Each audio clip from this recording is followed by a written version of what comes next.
আজকের ভিডিওতে যে ফোনটি দেখানো হবে সেই ফোনটির ফিচার এবং অফার পুরোটাই অবাক করার মতো। অবাক হওয়ার কোনো কারণ নেই, কারণ ঘটনা সত্যি, ঘটনা আসলেই সত্যি। আর যারা থাম্বনেল দেখে ক্লিক করেছেন তাদের বিষয়টা ক্লিয়ার করে দিচ্ছি। বিষয়টি হচ্ছে টেকনো এবং সুজুকি তারা একটি কোলাবোরেশন করেছে এবং টেকনো ডিসিশন নিয়েছে এবং তারা প্রচার করছে যে যারা টেকনো স্পার্ক 10 প্রো এই ফোনটি ক্রয় করবে এপ্রিলের 20 তারিখের ভিতরে, তাদের ভিতর থেকে একজন লাকিলি উইনার এই সুজুকি GSX-R 150cc একজনকে গিফট করা হবে। টেকনো যেহেতু গ্লোবালি তাদের ফোনের মার্কেটটা অনেক স্ট্রং ভাবে ধরতে চাচ্ছে, তাদের এই অফারটা সত্যি হবে এটাই স্বাভাবিক এবং তাদের এই অফারের অ্যাড করতে দেখেছি আমি RS5কে। আর যদি আমার কথা বিশ্বাস না হয় তাহলে আপনারা টেকনোর ফেসবুক পেজে গিয়ে আপনারা চেক করে দেখতে পারেন, সেখানে তারা হিউজ মার্কেটিং করছে এই বিষয়টার উপরে।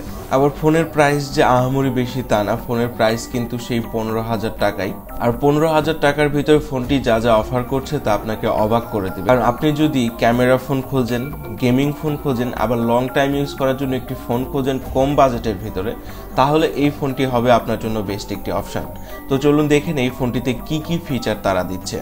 ফোনটির ডিজাইন এবং লুক অনেকেরই ভালো লাগবে এবং অনেকের ভালো লাগবে না শুধুমাত্র একটি বিষয়ের জন্য। অনেকেই এটিকে ক্লেম করবে যে এটি কপি করা হয়েছে, সেটি কোন ফোন থেকে করা হয়েছে আপনারা সকলেই হয়তো আইডিয়া করতে পেরেছেন। তো যাই হোক, ফোনটি দুইটি কালারে লঞ্চ করেছে, স্টোরিও ব্ল্যাক এবং হোয়াইট। ফোনটির ডিসপ্লে হিসেবে থাকবে 6.8 ইঞ্চি IPS LCD ফুল HD 90 হার্জ রিফ্রেশ রেটের একটি ডিসপ্লে। প্লাস্টিক বডির সঙ্গে সঙ্গে ফোনটির ওয়েট দাঁড়িয়েছে 208 গ্রামের মতো। তো যাই হোক, ফোনটির ক্যামেরা ফিচার যা দিয়েছে তা ইতিমধ্যে অনেক সুনাম কামিয়েছে এই বাজেটের ভিতরে, কারণ তারা ব্যাক সাইডে ইউজ করেছে 50 মেগাপিক্সেল ক্যামেরা এবং একটি 2 মেগাপিক্সেল ক্যামেরা। আর এছাড়াও ফ্রন্ট ক্যামেরাতে এই বাজেটের মধ্যে 32 মেগাপিক্সেল ক্যামেরা ইউজ করেছে। ব্যাক ক্যামেরা এবং ফ্রন্ট ক্যামেরা দুটিতেই ফুল এইচডিতে রেকর্ড করতে পারবেন ভিডিও। তো যারা এই বাজেটের মধ্যে একটি ক্যামেরা ফোন খুঁজছেন তাদের জন্য এটি একটি সেরা ফোন হতে পারে।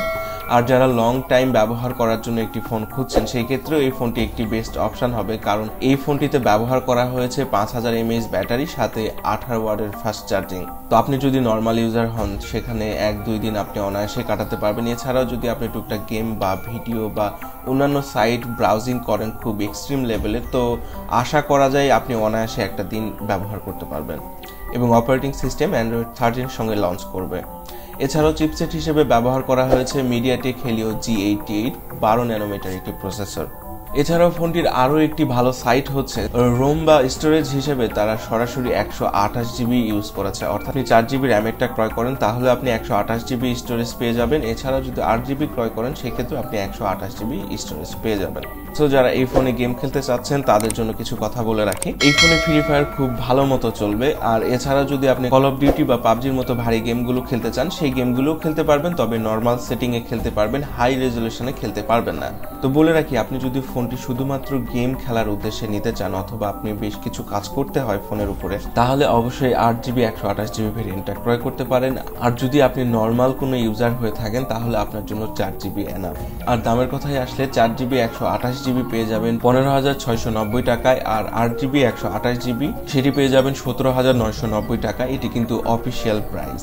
তো এই ছিল আজকের ভিডিও আর ইনফরমেশনটা যদি ভালো লেগে থাকে অবশ্যই লাইক, কমেন্ট এবং চ্যানেলটিকে সাবস্ক্রাইব করতে ভুলবেন না। তো আবারও দেখা হবে আপনার সাথে নতুন কোনো ভিডিওতে। আপনার শুভকামনা জানিয়ে শেষ করছি আজকের ভিডিও। ধন্যবাদ, ভালো থাকবেন।